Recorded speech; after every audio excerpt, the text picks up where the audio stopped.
Hey everyone, welcome to the first episode of Learn With Me series, where I take lessons I learned throughout my journey and share it with you guys. And lately I've been thinking about what lens to use for a certain amount of projects and what would best fit those needs. So you have your prime lenses and then you have your zoom lenses, but then you have your variety of focal lengths in between from wide to telephoto. So what lens would actually work best for your situation? So I decided to ask the question, how can I get to know my lens fast? Well, that would involve just taking a bunch of pictures or video, right? I liked a little more structure to my lens study, and that's actually what I'm going to be conducting. It's a lens study to compare A lens with B lens. So our first lens for our study is going to be the Helios 44-3. Let's get started. So how do we conduct this lens study?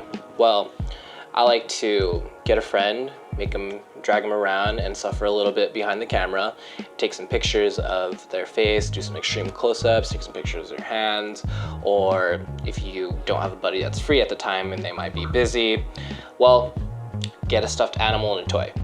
And I happen to do both. Start going down your list. So for me, close-ups, extreme close-ups, wide angles, full body, medium shots, low light is a good one to also compare between each lens. And then one I like to also know is the minimum focusing distance that you can achieve with that type of lens. Some you can get extremely close, which is a benefit of having a macro lens, and then some you actually can't get close at all. So with this Helios 44-3, beautiful lens, but you can only go about 1.6 feet away from your subject. After that, go to town. Take as many pictures as you can, then throw it in a folder. That way you can actually do your A to B comparison. I personally like to have a little format to it, so I actually throw everything in a folder and paste it in OneNote. All right, let's finish that lens study.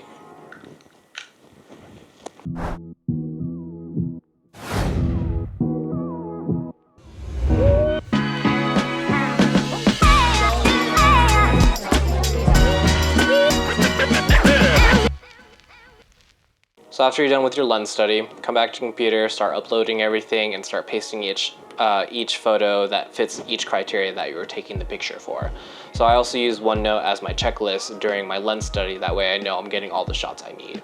You see at the top of the OneNote page is just information on the lens, if it's a prime, zoom, the focal length, the field of view in comparison, because the Fuji XT-3 is a APS-C size sensor, so there is some crop factor, but I am using also a focal reducer with it as well. And then I go through my minimum focusing distance, some close-ups of Mr. Grumpins here, and then a medium shot of a friend, wide shots, some full shots of my neighbor Totoro, and then you just basically go down that list and start getting your criterias. And I also have the video, which is also saved in a folder there that I label as a lens study for that particular lens. That way it makes it easy just to compare. So here we have the Fujinon XF18-55 kit lens, and I just do the comparison between some minimum focusing distances, close-ups, extreme close-ups of objects as well. For this study, I didn't get really much low lighting on this one, so that wouldn't be an A to B comparison, but for the most part, I got all these other shots as well. That way I can quickly just flip through the folder of OneNote and see like, oh, I like the image of this here. Let's pull that lens for this project. And that just makes it a lot easier. Thanks for checking out the video on getting to know your lens. If you have any questions or suggestions, place them down in the comments below.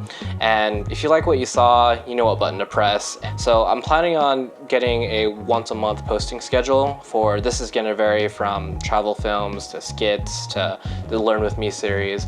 I'm just gonna be doing as many projects as I can to learn as much as I can as possible. So hopefully I can share that with you and you join me on that journey. So thanks for the time. See you in the next video. Okay, let's try this again.